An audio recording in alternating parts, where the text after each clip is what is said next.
Hello and welcome. You're listening to a podcast for members of the Discovery Church of the Nazarene. I'm Derek, the Associate Pastor, and this podcast is for those using the Daily Worship Guide that want to dig a little bit deeper into the theme and the questions presented for the week.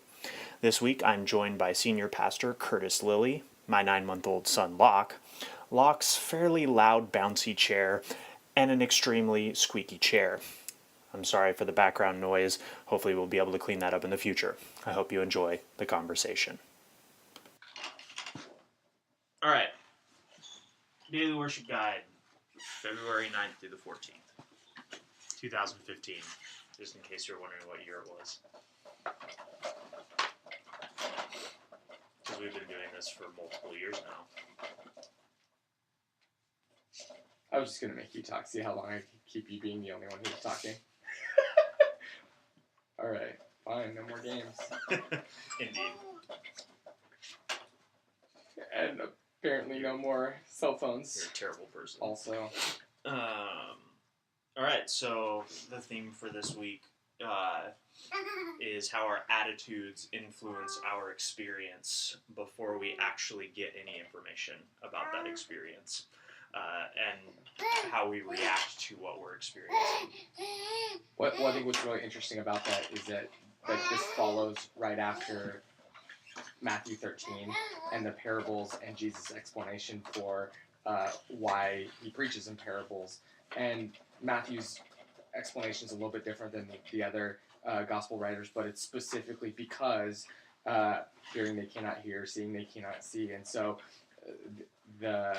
these parables basically just confirm the attitudes that they already have. They hear them and can't understand what he's saying because they already don't care to understand what he's saying. And so coming in to this week's readings, we find several stories where Jesus doesn't speak in parables. And we see exactly what happens, right? People hear what he says and they're upset. They hear and see and they understand and they hate it. Yeah. Yeah. And so the first of those passages is in chapter 14 where you have the interaction between Herod and John the Baptist with kind of some backstory of what kind of led them to the situation they're in, namely John being in prison. And he essentially just criticized Herod for his behavior, which led to his imprisonment.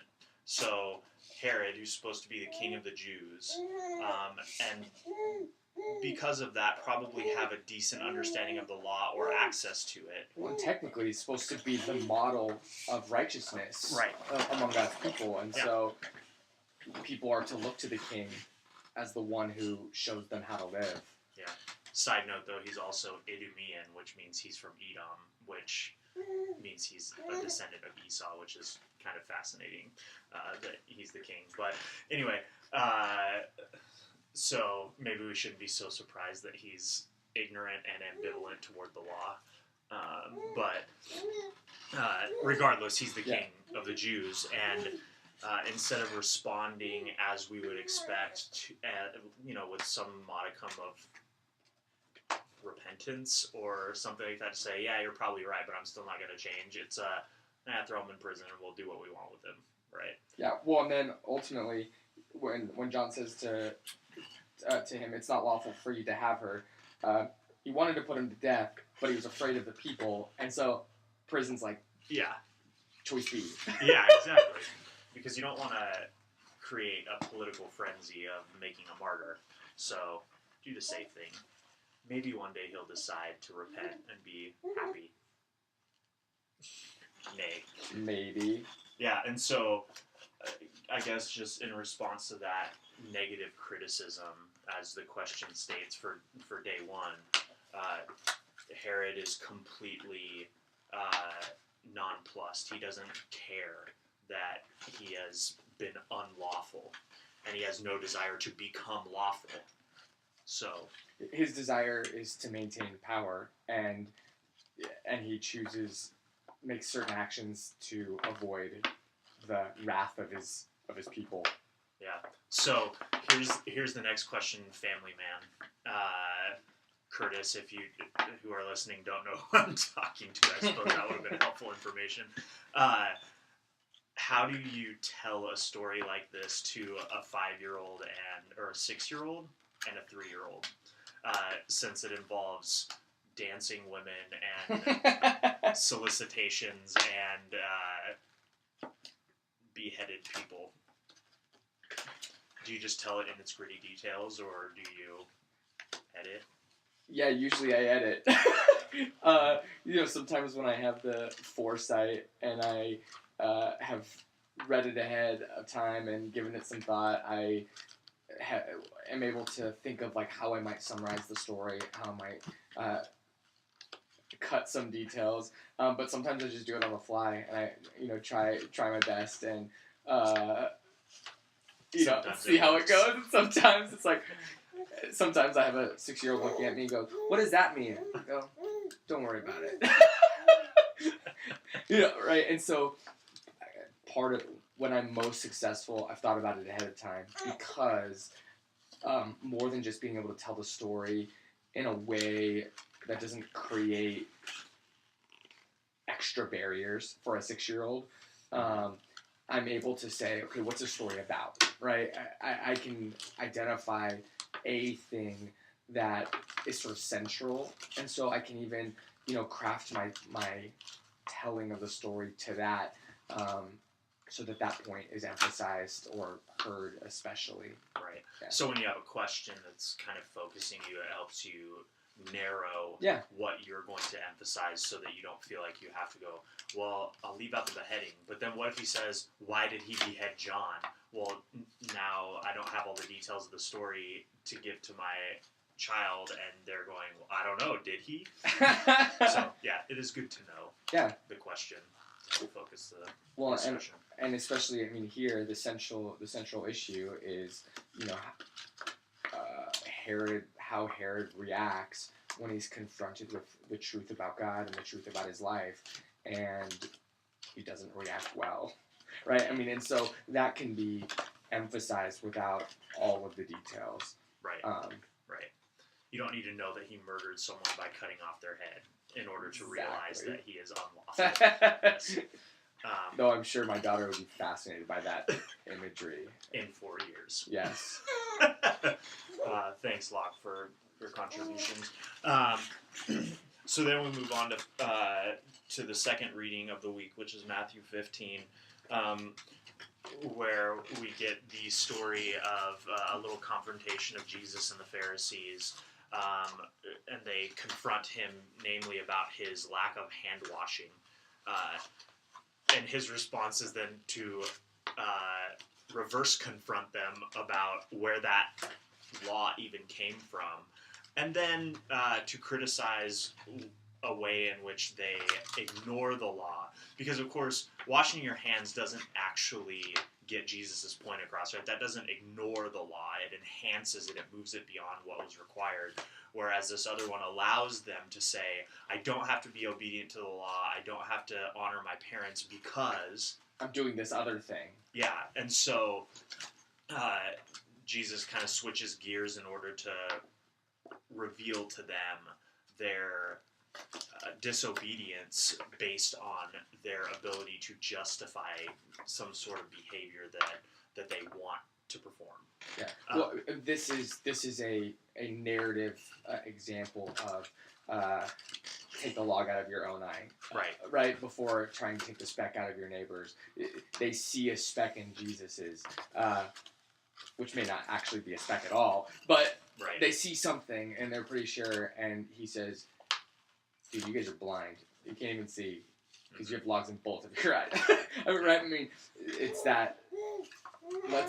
Can we look at the way that you talk about the law, the way that you treat the law, as you try to correct me? And you don't get a response from them, right? You just kind of move past the story. I don't think you do anyway. And so it's more, in that story, it's an issue of how does Jesus reveal the attitudes of the Pharisees and the Sadducees in that comment. Because essentially what he's doing is he's confronting them about their methods of faithfulness. It's easy to be faithful when you decide there's a rule you don't like and you create a new stipulation that allows you to ignore that rule, right? And that's kind of his general critique, I think, there, which then leads into day 3, which is this little side story about Jesus trying to keep the disciples away from the leaven of the Pharisees and the Sadducees, which they comically misunderstand and then are corrected. Oh, he means teaching. Thanks, Jesus. And so I think there, to make kind of 2 passages into one continuous thing, which we should if we can, he's simply saying that the result of this kind of attitude that was displayed in chapter 15 is in fact a leavening, a teaching that pervades their entire spirit. They will go to any lengths to move a law out of the law books by creating new laws. This shows that their intention is not to be obedient to God. I think that's kind of my read on it. Yeah. So, any thoughts on that? No, I mean, I agree. It's the thing that's fascinating throughout all these stories is the way that people interact with what God expects of them, and so do they sort of enter into that eager to understand what God is asking them to do and to do it. Admitting it's hard, admitting that they're not quite sure how that's going to happen yet, all of the things that come with obedience, which is really difficult. Is that their approach to it, or is their approach, how can I sort of gain whatever possible benefits there are from doing what I can and from sort of manipulating the system? And that's what he's addressing here with these guys, is that if they find ways of gaming the law, essentially, they're like Tom Brady and the Patriots. You mean they find ways of winning? They do. Is that the metaphor you're creating? Because if not, then they do have their own righteousness according to the law. No, but actually, thinking about the Patriots, one of the things that they're known for is Belichick's ability to take existing rules and find a loophole, and whether it's use find it a against the loophole other team. or or work within it somehow. I mean, in the championship game where they're lining up, linemen in weird places, and they're trying to. The other team was confused by this, but they met the letter of the law. The question is, did they meet the spirit of the law? Right. But who knows? Right. But I think that's a fascinating, like Belichick in some ways. People talk about him as this evil genius, right? Who looks at the rule book and says, "How can I bend this as far as possible? Yeah. Use it to my advantage in the game." And I sort of hear that in the Sadducees and Pharisees. Yeah. I don't want to give anything to my mother or my father. How do I get around it? I'll dedicate it to the temple. Yeah. And then who knows what they actually do with it, but I dedicate it to the temple, therefore I can't give it to my parents. You've gamed the system. Yeah. Right? You found 2 laws and you used one to work against the other instead of doing them both, which is kind of a constant refrain in the Gospels of how a really good way to violate the spirit of the law is to use one law against another. Yeah. Well, and at several points along the way, Jesus has drawn from the prophets in different places where had you known what God meant when he said, "I desire mercy, not sacrifice." I mean, this, again, is a practical example of that. What kind of compassion and mercy do we show to human beings that we live with, that we've been called to love well? And do we sort of over-spiritualize sacramental or, worship practices, saying, "Well, I'm giving it to God. I'm honoring God with this," Mm-hmm. Right. which in a lot of ways is what Yeah. those prophets were addressing. So I don't need to give to the poor because I give to the church. Yeah. No, we're called to give to both. Yeah. Right. Yeah. And so how do you understand those working together rather than it being an either or, right? Mm-hmm. Yeah.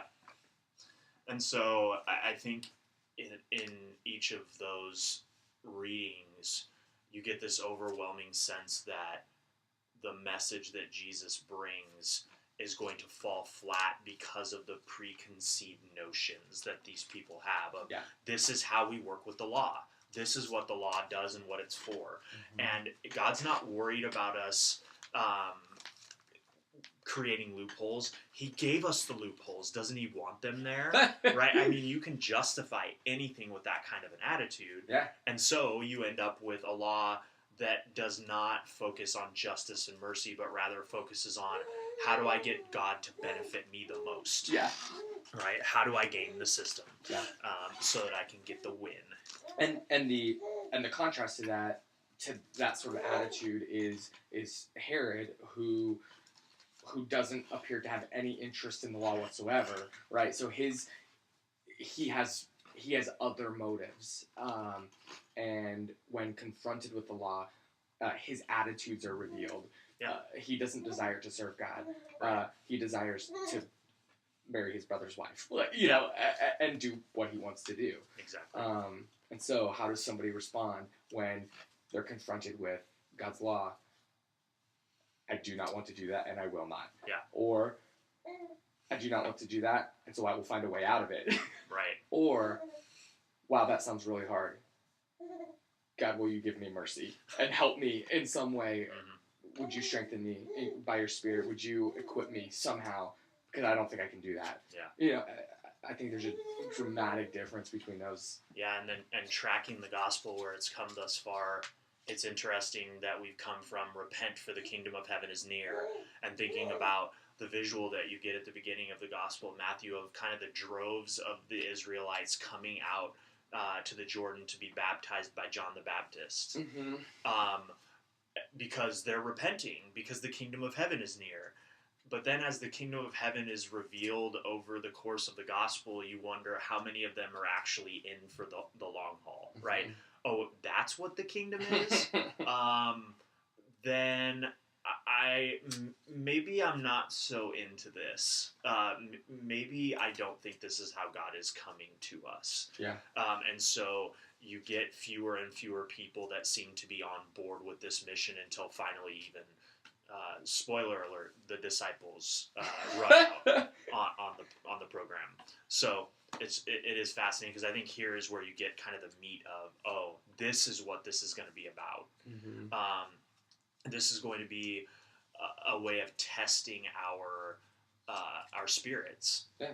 What kind of spirit do you have? Do you have one that is so set in its ideas and thoughts that a confrontation with them will always lead to you just being further confirmed that those who oppose you are morons and that you are right?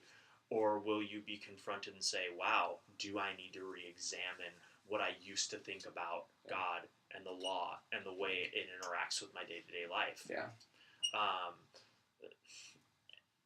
He who has ears, let him hear. Yeah. Well, I think that's part of what I was trying to suggest, you know, in the sermon on chapters 11 and 12, where Jesus begins to face significant, you know, opposition, that as the Pharisees come at him, asking him questions about the law, they have their answers. They are testing him. If he answers correctly, then they might consider him to be worthy of whatever categories they're working with for somebody who's a miracle worker, who's a prophet, who might be doing these things. But the moment he answers wrongly, he rejects that. I mean, they reject him and begin to plot his destruction. Yeah. Because he's a false prophet. Because they already know how things are supposed to be and how God is supposed to work and all of that. And and his words just further alienate them. Yeah. Because they Yeah. do not have ears to hear. Yeah, absolutely. And so then we move to the corresponding First Testament passages from 2 Samuel, which we also read over Advent, right? Mhm. Which is the story of David and Bathsheba, which I don't know if you noticed this as you've been reading through, but something that struck me, I know that you get some statements about how long David reigned in Israel, but the brevity of the stories where he's actually in a good place is very short. Mm-hmm. I mean, well, the brevity isn't very short. The brevity is very it's brief. Sure. I mean, really, he doesn't ascend to the throne until like the 3rd or 4th chapter of 2 Samuel, and then by the 11th, he's kind of done this horrendous thing, and then 13 onward is basically him fighting amongst his own family, trying to regain some sort of authority. Yeah. And so, it's really short-lived story-wise that David is kind of secure, but interestingly, throughout the story, regardless of the security of his position, he's majority of the time a very humble and faithful king, right? So other than these 2 chapters, he demonstrates a lot of humility, which is kind of fascinating because with Saul, you have the same idea, right? He ascends to the throne and he's powerful, and he uses it to his own advantage. And then when he's on the decline, he still tries to use it to his own advantage. He never quite displays that same kind of character, which is just a fascinating, because they are in the same position throughout. Yeah. David is never like hedged in and secured, yet he remains with that same kind of spirit, a heart like God's heart. Yeah. I think. Well, I never really considered it, but if you think about their stories, they're sort of flip-flopped in the sense that you get no front story for Saul before his reign. I mean, that is just short, and now he's king because look, of course, he looks like a king. And then you get his reign, and it's long because it overlaps with his decline. You know, overlaps with David's ascension.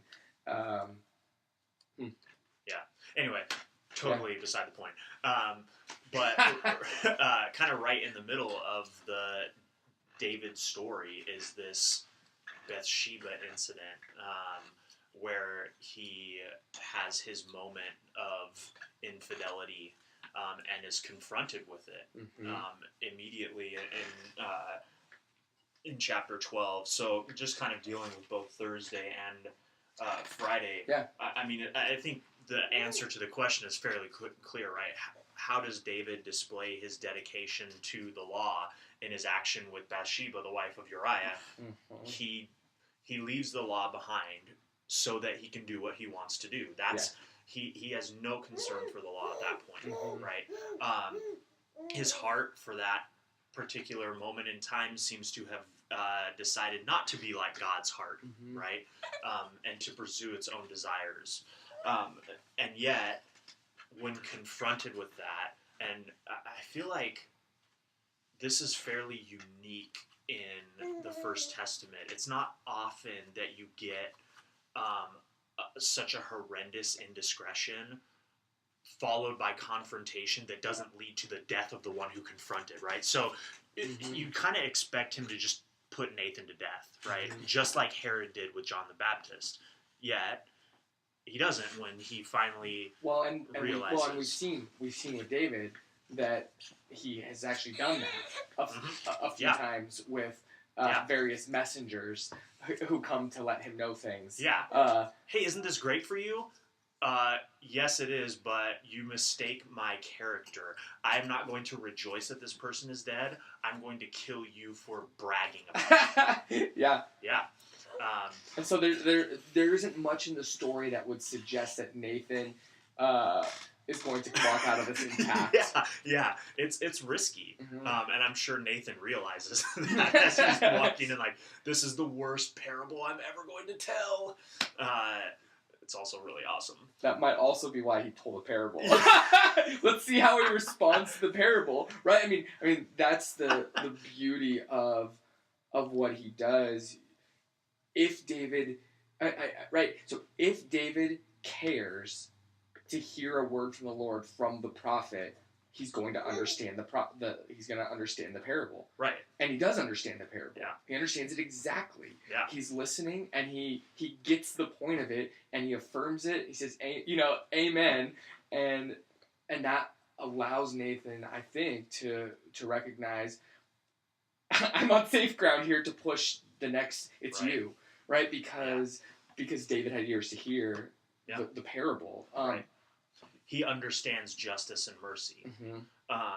And he's not offended by the parable right at the outset because he realizes, no, it is clear as a wise king who has been, who has displayed that he has a heart like God's heart for so long, Yeah. to say, that's exactly what justice and mercy look like. Kill this man, right?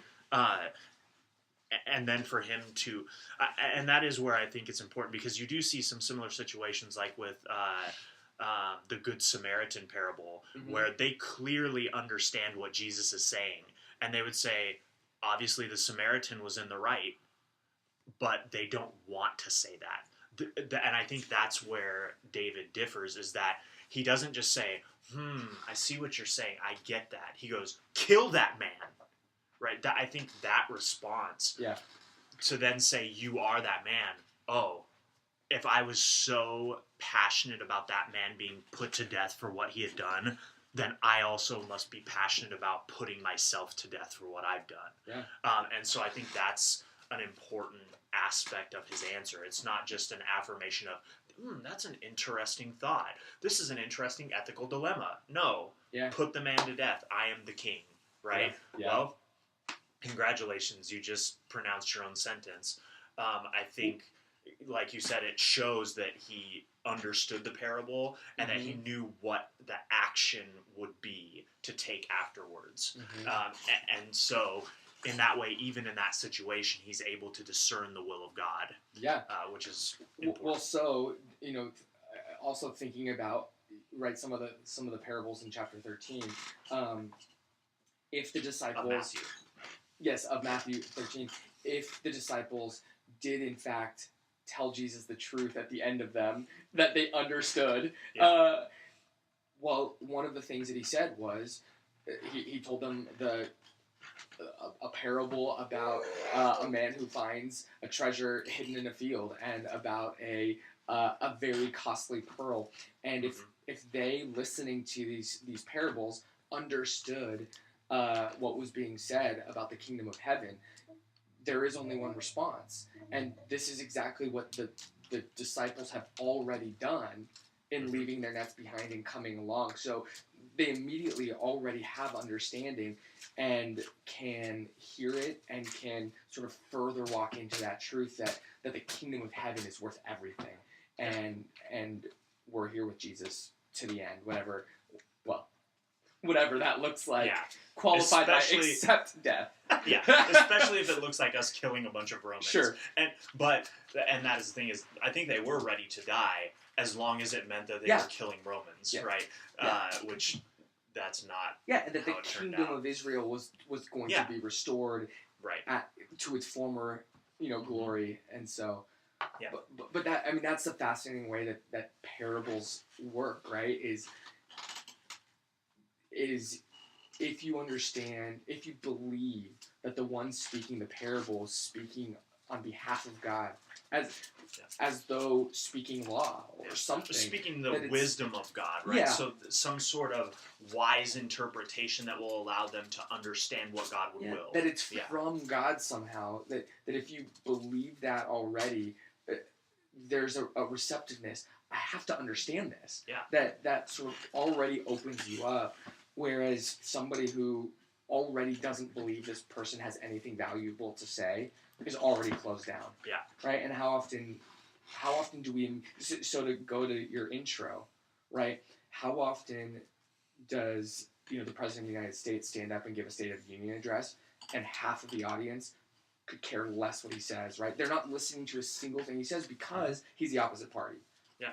Whoever's giving the State of the Union, right? How often does an individual who we've already determined has nothing of value to offer us speak, and we don't have ears to hear. We can't hear what they're saying because of our posture towards them. We've And already so, decided what they're saying is not worth listening to. Yeah, And that anything they say is some sort of falsehood or propaganda or Yeah. whatever else, right? We are already shaking our heads the second they walk up to the podium.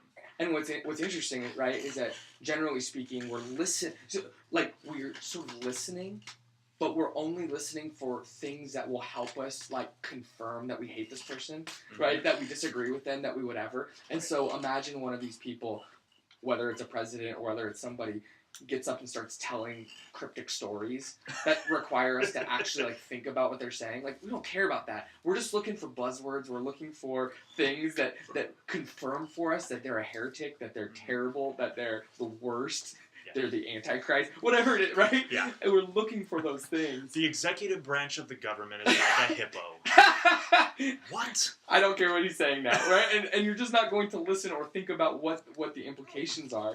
Yeah. And so, I've been thinking a lot about And and how these work. You've known me for a while, and so you know my title for this. I call it the Michael Moore effect, which is essentially, it doesn't matter what you think, or it doesn't matter what Michael Moore says when you walk into that movie. If you're already prone to think that he's kind of right about things, you're going to be convinced by what he says, and you're going to try to invite people to come and listen to it because it's so important that you hear these facts, right? Yeah. But if you believe that he distorts facts and that he's some sort of liberal, crazy person that's trying to get you to hate Jesus or whatever else, then you're going to go in and you're going to say, no, he's trying to deceive me and I will not be deceived. Yeah. Right? And so it doesn't matter what he says. You walk in unchanged. Both parties walk in unchanged. The only reason you liked the movie is because you already thought what he was saying was correct before you heard him say it. Yeah. Right? And I think this is the really tricky part with Jesus, is that I think most people listening to this right now have at some point probably said, I believe that Jesus is the Messiah and I will listen to what he has to say. Yeah. Right? But we haven't often examined what we believe about Jesus before we listen to what he says. Yeah. And so when he says something, it may be challenging us to rethink who we think he is. Yeah. But instead of going there, we decide, oh, I already know what he says and I believe it. Mm-hmm. No, you need to listen to the parables again. You need to think about Jesus' words again, his actions again, and be confronted with who you are and what you're trying to do with the new covenant. Are you convinced that regardless of whatever happens, God's going to save you even if you are a terrible sinner and you have no desire to change the way you live? Yeah. Because the gospel is about free grace. Well, what about the times when Jesus says it's not about that, and it's about changing your heart and who you are? What do you do with that? Doesn't matter, right? Or do you approach it as, if I don't change who I am and try to do as many things as possible, then God's going to hate me?